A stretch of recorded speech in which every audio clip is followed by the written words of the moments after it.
올 시즌 처음으로 손흥민이 없는 토트넘의 리그 경기가 있었습니다.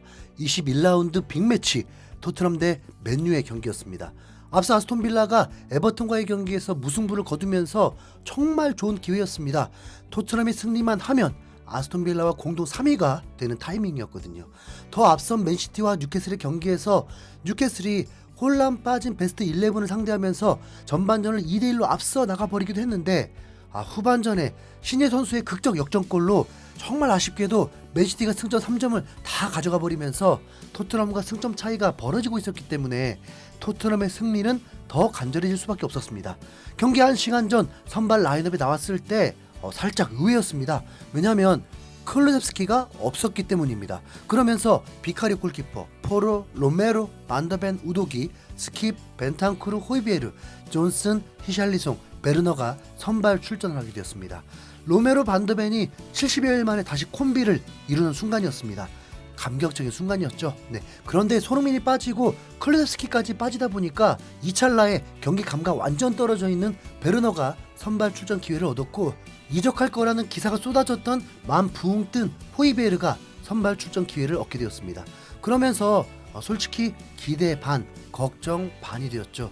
맨유는 이 경기를 위해서 사활을 걸었습니다. 아프리카에 있어야 할 오나나 골키퍼가 양해까지 구하면서 이 경기를 뛰고 국가대표에 합류하겠다고 했습니다. 맨유 라인업은 오나나 골키퍼, 달롯, 에반스, 바란, 완비사카, 에릭센, 마이누, 브루노, 레시포드, 호일룬, 가르나초가 선발 출전했습니다. 맨유는 홈에서 리그 1위인 리버풀을 상대로도 버티면서 무승부를 거뒀던 만큼 어떤 전술이냐에 따라 승부가 갈릴 수 있었습니다. 만약 토트넘을 만만하게 보고 달려들었다가는 오히려 당할 확률이 굉장히 높고, 침착하게 경기 운영을 하려 한다면 아무래도 맨유 선수들도 밥값을 할 수 있을 것입니다. 라인업으로만 봐도 몸값으로는 토트넘보다 훨씬 높으니까요. 그리고 정말 궁금했던 건 바로 베르너였죠. 과연 베르너가 흰색 유니폼을 입고 환골 탈퇴를 할 수 있을 것인가. 로메로 반더벤 동시 출전보다 더 주목받을 수밖에 없었습니다. 경기가 시작되고 토트넘은 빠르게 실점을 합니다. 그냥 맨유가 기회를 놓치지 않은 맨유 스트라이커 호일룬이 2분 만에 골을 넣었습니다.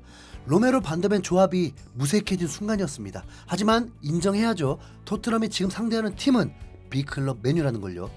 맨유가 골을 넣었다고 해서 토트넘을 휘어잡은 것은 아닙니다. 오히려 토트넘은 올드 트래포드 경기장 원정 경기인데도 시원시원한 패스플레이로 강팀 면모 제대로 뽐내고 있었습니다. 빌드업이 제대로 되더라니까요. 하지만 문제는 일선에서 생깁니다. 부정확한 패스 능력을 가진 3인방 존슨, 베르너, 히샬리송이 동시에 출전하니까 공격력이 확 반감되는 느낌이었습니다. 그럼에도 토트넘의 경기력에 기대감이 생기는 건 클루셉스키가 없으니까 뭔가 엄청 시원시원했습니다. 질질 끌어지는 게 전혀 없었습니다. 전반 10분에 베르너가 헤딩으로 패스 같은 슛이 나오면서 공식적인 베르너의 첫 슈팅이 기록이 되었습니다.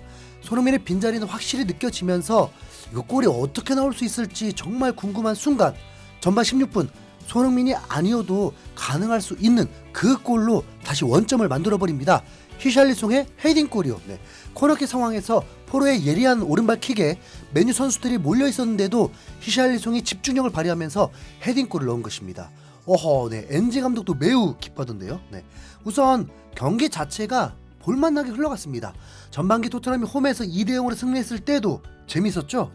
토트넘 선수들은 확실히 엔지볼에 녹아들었습니다. 로메로 반더벤이 있다는 게 토트넘 퀄리티를 확실히 높여주고, 먼저는 심리적 안정감을 가진 상태로 시청하게 되잖아요. 이전에 에메르송 벤데비스가 잘 버텨주었지만 그때는 본능적으로 계속 의심하면서 시청이 됐으니까요. 동점골 이후에 토트넘의 맨유를 상대로도 점유율도 앞서면서 좀 더 주도적이었고 슈팅 수도 더 많았습니다. 베르너가 제대로 본인의 캐릭터를 보여주기도 했는데 깜짝이야. 그렇게 높이 멀리 날아간 슈팅은 정말 오랜만에 보네요. 과거에 탕강가가 비슷한 슛 했다가 벤치에서 손흥민이 웃어버린 사건도 있었죠. 그에 맞먹는 슈팅이었습니다. 베르너는 전반전 2개의 슈팅이 있었는데 그렇게 뭐라 할 건 아니었습니다. 슈팅한다고 다 유효 슈팅 되는 건 절대 아니니까요. 맨유는 전반 39분에 다시 앞서 나가는 골을 넣게 됩니다. 이제 여기서 이 얘기를 해야 합니다. 포로가 공격은 어시스트만 벌써 7개로 살라와 1개 차이거든요. 다 좋은데 수비력이 정말 아쉽습니다. 이번에도 토트넘 오른쪽 진영에서 실점을 하게 되었는데 레시포드가 박스 안에서 동료 원투 패스가 나온 후에 반박자 빠른 슈팅이 그대로 골이 되었습니다. 이러다가 오른쪽 난장판 될 수 있죠. 이건 꼭 포로만의 탓이 아니라 결국 미드필더까지 세트로 지원을 해줘야 합니다. 박스 안에서 파울이 나올 수 있다 보니 과감하지 못한 것도 한몫했을 것입니다.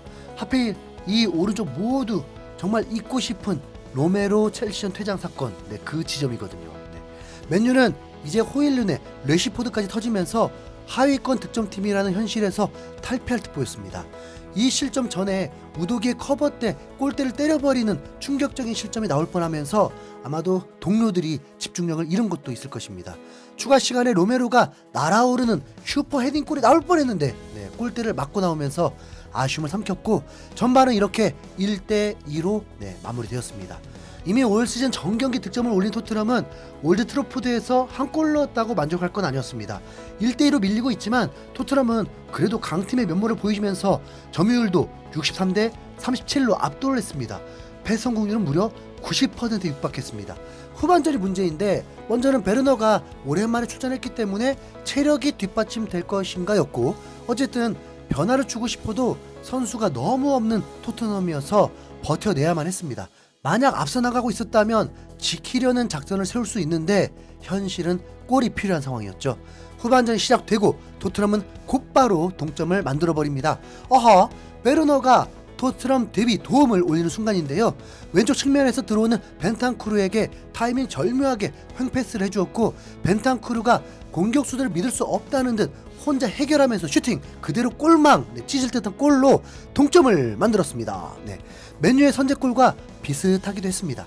너희가 해? 우리도 해. 그런 느낌이죠. 이 정도면 베르너는 70점 이상은 먹고 들어가는 거죠. 사실 이 골은 로메로의 지분이 제일 큽니다. 로메로가 후방에서 중앙으로 직선 패스 한 방에 길을 열어주면서 찬스를 만들었거든요. 로메로는 그냥 로드리처럼 수비형 미드필더해도 되겠어요. 그게 몸값 더 올라갈 것 같지 않나요? 2대2가 되면서 솔직히 기대감은 더 증폭했습니다. 우선 무승부로 마무리되면 안 돼요. 그럼 아스날과도 더 벌어지게 되는 거니까요. 토트넘이 다양한 방법으로 이렇게 골이 나왔듯이 정상적인 공격수 슈팅으로 골도 나올 때 됐잖아요. 그런데 벤탄쿠르 득점 이후 남은 시간에는 양팀 모두 득점이 없었습니다. 우선 파괴력 있는 공격수가 없다 보니까 토트넘은 중앙 공격은 거의 포기하듯 양쪽 크로스로 헤딩을 노리듯 보였고 전반전에 코너킥으로 헤딩골이 나왔듯이 코너킥을 13번이나 찼습니다. 토트넘은 큰 위기 2번 있었는데 팽팽하면서도 실점이 도사리고 있는 순간 먼저 81분이 찾아왔습니다. 토트넘 왼쪽 진영 박스 바로 옆에서 프리킥 찬스가 생겼습니다. 이건 직접 슈팅도 가능하고 크로스로 헤딩슛 허용도 가능했죠. 그러자 위기를 감지한 엔지 감독이 곧바로 교체 카드를 쓰는데 바로 드래곤 신이 데뷔를 하게 된 것입니다.